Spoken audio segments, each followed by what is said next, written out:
Damai di hati, berjumpa lagi kita saudara-saudara dalam ibadah lewat renungan harian keluarga di saat ini, di hari Rabu tanggal 6 Juli 2022. Mari kita arahkan hati dan pikiran kita untuk beribadah lewat renungan harian keluarga di saat ini.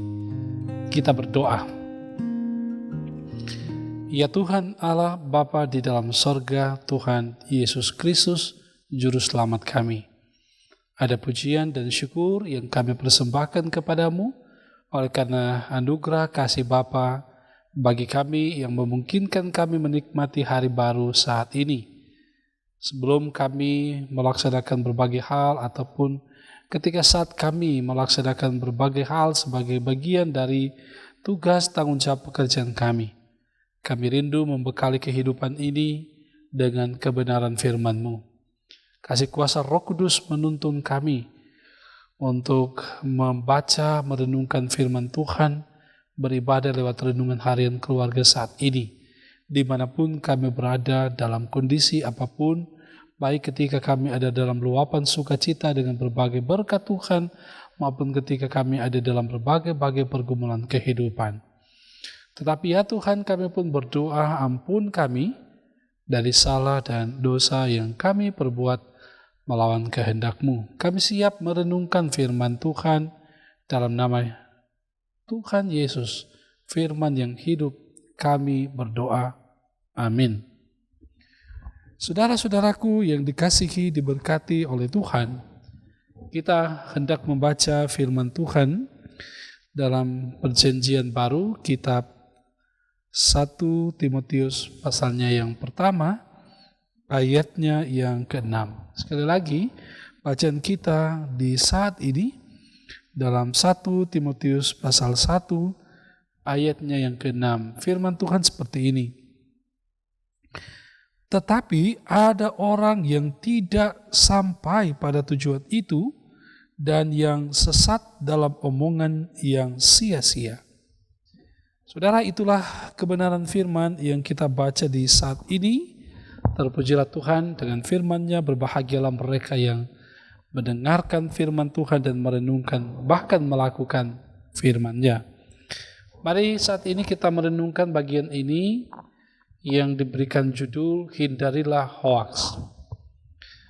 Saudara kekasih di dalam Tuhan kita Yesus Kristus, ilmu, pengetahuan, dan teknologi, perkembangan ilmu pengetahuan, teknologi informasi dan komunikasi saat ini sudah berkembang pesat, semakin canggih dan merambah berbagai bidang kehidupan manusia dengan membawa dampak baik, dampak positif, tetapi juga ada dampak negatif. Salah satu dampak negatif yang cukup meresahkan adalah munculnya informasi hoaks. Hoaks adalah berita bohong atau informasi yang sesungguhnya tidak benar, tetapi dibuat seolah-olah benar adanya. Nah, hal ini dapat menyebabkan munculnya fitnah, pembunuhan karakter, putusnya jalinan persaudaraan, rusaknya kerukunan hidup di tengah-tengah jemaat dan masyarakat hanya oleh karena satu berita hoax ini yang seperti yang diungkapkan tadi belum tentu benar. Nah, saudaraku kekasih dalam Tuhan, di dalam Alkitab kita mengetahui juga bahwa ternyata hoax itu sudah ada sejak dahulu. Hanya istilahnya yang baru ada sekarang.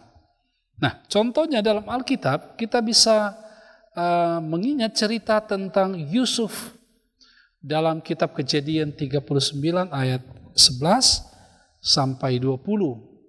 Nah, ada hoaks di sana, yaitu hoaks itu dilakukan oleh istri Potifar. Dan akibatnya Yusuf ditangkap dan dipenjarakan. Dan masih banyak lagi kisah hoax di dalam Alkitab, bahkan mungkin kita temui dalam kehidupan setiap hari. Suatu ketika ada berita di internet yang menyebutkan ada foto yang berkembang yang disampaikan, di-share oleh orang tentang penemuan kerangka Goliat.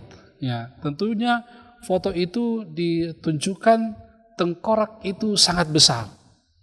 Dan tidak sedikit orang yang percaya dan kemudian membagikan foto-foto itu yang menyampaikan tentang ditemukannya kerangka Goliat. Tetapi selidik punya selidik, setelah ditelusuri, ternyata foto itu bukanlah foto kerangka dari Goliat, tetapi foto konteks atau konteks suatu lomba bagaimana untuk Photoshop. Nah, ini berita hoax yang sudah disebar luaskan dan banyak orang percaya akan hal itu. Nah, saudaraku yang dikasihi Tuhan, demikian juga dalam bacaan kita hari ini. Sekelompok orang yang ada di Efesus bukan menyampaikan dan menyebarkan berita yang benar berdasarkan firman Tuhan dalam Alkitab untuk menjadikan para pendengar hidup dalam kasih, memiliki hati yang bersih dan iman yang teguh, tetapi justru berita yang disampaikan mereka menyesatkan, omongan yang tidak berguna sehingga hasilnya sia-sia. Mereka membolak-balikan kabar baik tentang keselamatan dalam Yesus Kristus yang adalah berita pokok utama dalam Alkitab. Mereka menyebarkan fitnah atau menyebarkan hoax bahwa tidak ada kebangkitan, bahkan tidak ada keselamatan di dalam Kristus. Hal ini tentu mengganggu iman jemaat yang telah percaya kepada Tuhan Yesus Kristus sebagai Tuhan dan Juru Selamat. Karena itu, Rasul Paulus mendesak Timotius untuk menghentikan aksi dari guru-guru palsu ini. Saudaraku yang dikasihi dan diberkati oleh Tuhan, kita yang hidup di dunia ini, yang telah banyak berubah ini, diingatkan untuk selalu belajar firman Tuhan di dalam Alkitab. Ancaman hoax ada di sekitar kita. Kita tidak bisa menutup diri terhadap setiap informasi yang ada, yang datang, dan ada, tetapi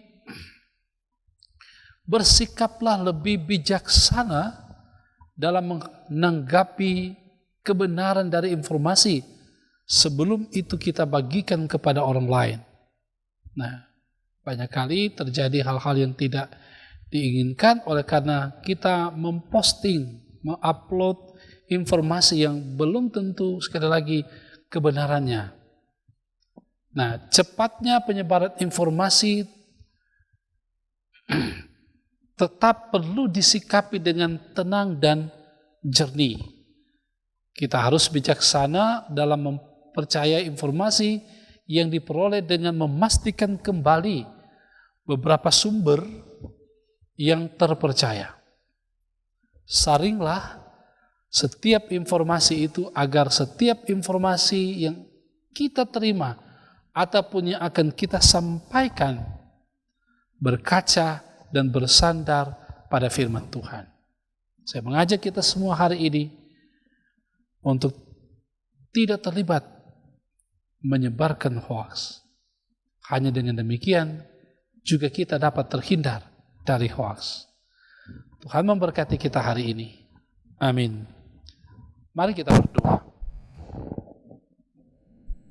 Ya Tuhan Allah Bapa di sorga, kami bersyukur kepadamu. Engkau memberi bagi kami hikmat dan pengetahuan. Engkau mengaruniakan bagi kami kepintaran umat manusia. Begitu cepatnya informasi datang, berkembang di dalam kehidupan ini. Tetapi seringkali kami umat-Mu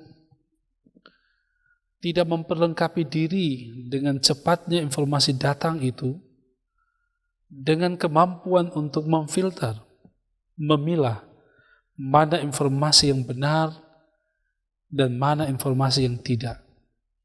Sehingga kami lebih cepat terpengaruh untuk juga membagikan informasi yang belum tentu benar. Sehingga banyak orang juga yang tersesat dengan informasi yang kami bagikan. Terlebih lagi dengan kebenaran firman Tuhan. Kami lebih suka memposting, menyebarkan berita-berita yang tidak benar daripada kami memberitakan tentang kabar sukacita, kabar firman Tuhan. Karena itu, lewat perenungan firman Tuhan di saat ini, kami mau berkomitmen untuk senantiasa hidup dalam ketaatan kesetiaan kepada Tuhan, lewat juga berkomitmen memberitakan kabar sukacita, kebenaran Injil tentang Yesus Kristus yang mati dan bangkit, memberikan keselamatan lewat media, handphone, mungkin akun Facebook, Instagram, dan lain sebagainya. Agar banyak orang boleh menerima kabar sukacita dan diselamatkan dengan kabar baik yang kami beritakan. Sebab itu berkati kami semua dalam tugas tanggung jawab pemberitaan firman, pelayan khusus yang ada di Jemaat Maranatha Paslatan, diaken dan penatua dari kolom 1 hingga 27 bahkan Bipra, para pendeta, vikaris pendeta. Kau berkati tugas tanggung jawab kami, perangkat pelayanan yang ada di Jemaat Maranatha Paslatan. Tuhan berkati senantiasa. Bapa di dalam sorga, berkati semua umat-Mu, Jemaat Maranatha Paslatan. Dalam kehidupan di hari ini, Tuhan berkati tugas tanggung jawab pekerjaan kami yang Tuhan percayakan bagi kami, agar kami mampu dengan hikmat Tuhan untuk melakukan setiap tugas dan tanggung jawab kami. Bapa kami di sorga, kami berdoa pula kepadamu. Ketika ada jemaat umat-Mu yang sedang ada dalam berbagai-bagai pergumulan, kuatkan iman mereka menghadapi setiap tantangan dan pergumulan itu. Berdoa untuk pemerintah kami, teruslah diberkati oleh Tuhan. Mereka dapat melaksanakan tugas pelayanan dalam kepemerintahan dengan baik dan benar. Berkati tim multimedia yang ada dengan hikmat dan keahlian yang mereka miliki. Mereka dapat mengerjakan tugas pelayanan dalam tim multimedia dengan baik, sehingga nama Tuhan dipuji dan dimuliakan. Terpujilah Engkau Tuhan, Bapa di sorga, ini kami yang datang kepadamu. Dalam nama Yesus kami berdoa. Amin. Saudaraku yang dikasihi Tuhan, demikianlah ibadah lewat renungan harian keluarga di hari ini. Semoga ini memberkati saudara-saudara. Dan karena itu, mari terus ikuti renungan harian keluarga ini lewat channel YouTube Maranatha Paslatan. Jangan lupa share, komen, dan like bahkan. Kiranya renungan ini akan terus memberi inspirasi bagi saudara-saudara dalam terus bersyukur menjalani kehidupan ini. Tuhan memberkati kita semua. Shalom.